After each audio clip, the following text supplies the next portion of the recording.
जय हिंद सभी साथियों को। आज हम लोग बात करने वाले हैं एसएससी जीडी में पोस्ट प्रिफरेंस कैसे मिलता है। क्योंकि बहुत सारे कैंडिडेट के कमेंट आए हुए थे तो मैं ये फाइनली आप लोग को वीडियो बना रहा हूँ। ठीक है, क्योंकि बहुत सारे कमेंट आए हुए थे कि एसएससी जीडी भर्ती 2024 में पोस्ट प्रिफरेंस कैसे मिलता है। फाइनली आप लोग को पता होंगे कि जब आप एसएससी जीडी का फॉर्म फिलअप किए होंगे तो उस समय आपको पोस्ट प्रिफरेंस भरी जाती हैं। अब यहाँ पे मैं बता दूं कि बीएसएफ के लिए ए कोड होता है, सीएसएफ के लिए बी होता है, सीआरपीएफ सी होते हैं, एसएसबी डी होते हैं, आईटीबीपी ई होते हैं, असम राइफल एफ और आपके एसएसएफ के लिए एच होते हैं।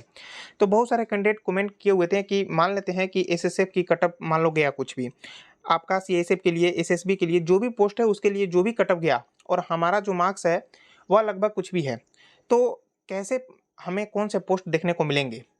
क्योंकि मान लेते हैं कि एसएसएफ की कट ऑफ 155 तक मान लो चला गया। ठीक है, क्योंकि मैं आपको फाइनली आने कट ऑफ नहीं बता रहा हूँ कि इतना ही जा सकता है, हम ये एक रफ आइडिया बता रहा हूँ कि अगर मान लेते हैं कि एसएसएफ में अगर 155 कट ऑफ चला जाते हैं और आपका 150 मार्क्स है तो एसएसएफ के बाद फिर जो मैं पोस्ट भरा हूँ वे मिलेगा या फिर कैसे मिलते हैं, फाइनली आप इस वीडियो में देखने वाले हो। अगर आप लोग अभी तक चैनल पर नए हो तो चैनल को जरूर सब्सक्राइब कर लीजिएगा और वीडियो को अपने दोस्तों के साथ जरूर शेयर कीजिएगा।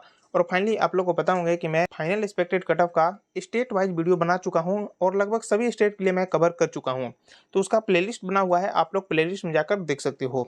तो चलिए फिर मैं वीडियो को स्टार्ट करते हैं। यहाँ पे आप देखोगे कि बहुत सारे कैंडिडेट जब फॉर्म फिलअप किए होंगे तो इस टाइप के पोस्ट प्रिफरेंस बहुत सारे कैंडिडेट रखे होंगे। ठीक है, यहाँ पे एक रफ आइडिया के कारण कुछ कट ऑफ बता देता हूँ। ऐसे तो मैं कट ऑफ नहीं बता रहा हूँ।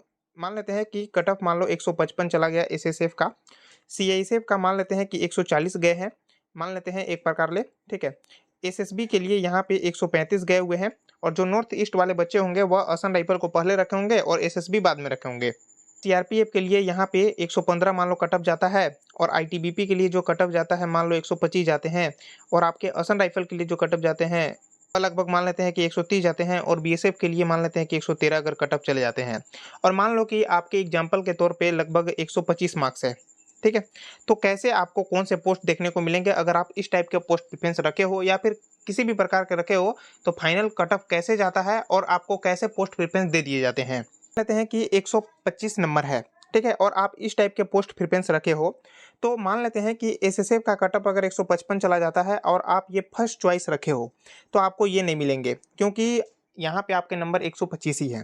उस टाइप से 140 वाला भी आपके नहीं मिलेंगे, सीआईएसएफ जो रखे हो, फिर एसएसबी भी आपके नहीं मिलेंगे। क्यों, अगर मान लो कि अगर आपको आईटीबीपी चाहिए और आप गलती से सीआरपीएफ रख दिए हो और सीआरपीएफ की जो कटअप है 115 है और यहाँ पे आईटीबीपी के लिए जो कटअप गया है 125 गए हुए हैं और आपको आईटीबीपी चाहिए था, तो यहाँ पे आपके आईटीबीपी नहीं मिलेंगे। क्योंकि यहाँ पे आप जब ये तीनों फेल होने के बाद आपका जो भी नेक्स्ट पोस्ट बचा हुआ है वह सीआरपीएफ है और आपके देखने से है कि यहाँ पे आईटीबीपी की जो कटअप गया है गए हैं और आपके 125 ही मार्क्स है, तो आपको यहाँ पे आईटीबीपी नहीं दिए जाएंगे फर्स्ट चॉइस जो आप रखे हुए हो।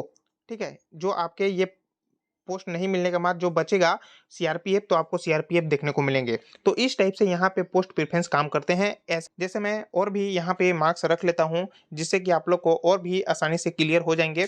अब यहाँ पे बहुत सारे कैंडिडेट ये कमेंट किए हुए थे कि अब हम पोस्ट प्रेफरेंस चेंज कर सकते हैं या फिर नहीं कर सकते हैं, तो मैं आप लोगों को फाइनली बता दूँ कि अब आपका पोस्ट प्रेफरेंस चेंज नहीं होने वाले हैं।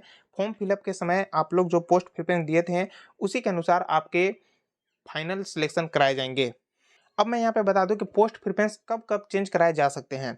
जैसे मान लेते हैं कि अभी जो आप लोग का वैकेंसी आनी है, अगर मान लेते हैं कि उसमें अगर सीआरपीएफ या फिर आईटीबीपी की कोई भी वैकेंसी नहीं आते हैं, उस समय आप फॉर्म फिलअप किए तो वहाँ पे तो आईटीबीपी या फिर जो सीआरपीएफ में वैकेंसी नहीं है उसका तो पोस्ट प्रेफरेंस नहीं भरे हो। अगर फॉर्म फिलअप के बाद एग्जाम होता है, एग्जाम होने के बाद अगर उस पोस्ट में वैकेंसी आ जाते हैं तो आपको वहाँ पे पोस्ट प्रेफरेंस चेंज करने के ऑप्शन दिए जा सकते हैं। तो इस टाइप के कारण हो सकते हैं, लेकिन अब आपका पोस्ट प्रेफरेंस चेंज नहीं होने वाला है। अब मैं यहाँ पे दूसरा मार्क्स लेकर बता देता हूँ। जैसे मान लो कि कोई कैंडिडेट थे, जो नए कैंडिडेट होते हैं वे फॉर्म फिलअप जब करवाते हैं तो कैफे वाला क्या करता है कि उनकी जो पोस्ट प्रेफरेंस है वह ABCD करके इस टाइप के भर देते हैं। तो यहाँ पे ए का मतलब तो हो गया यहाँ पे बीएसएफ, तो फर्स्ट चॉइस तो बीएसएफ हो गया, तो बीएसएफ तो कम ही नंबर पे आपको देखने को मिल सकते हैं।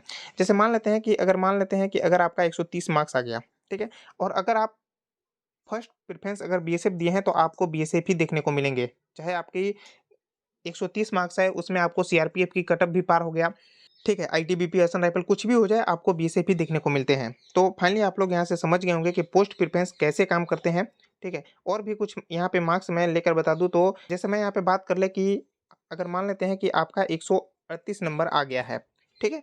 अब तो यहाँ पे आप इसी टाइप से अगर पोस्ट प्रेफ़रेंस भरे हो या फिर किसी भी प्रकार से भरे हो, तो यहाँ पे मान लेते हैं कि अगर आप फर्स्ट चॉइस एसएसएफ रखे हो, तो एसएसएफ तो नहीं मिलेंगे और यहाँ पे आपके 140 पे सीएसएफ भी नहीं मिलेंगे। लेकिन बाकी जो अगर एसएसबी रखे हो, तो आपको एसएसबी मिल जाएँगे, ठीक है? अगर आप इसी जगह पे बीएसएफ रखे रहते, तो आपको बीएसएफ ही मिलते। बाकी आपकी एसएसबी की कट ऑफ, सीआरपीएफ की कट ऑफ, आईटीबीपी की कट ऑफ कितना भी कम हो जाए, ठीक है? लेकिन आपको यहाँ पे बीएसएफ ही देखने को मिलेंगे क्योंकि आपकी जो फर्स्ट चॉइस है वो बीएसएफ आप रखे हैं।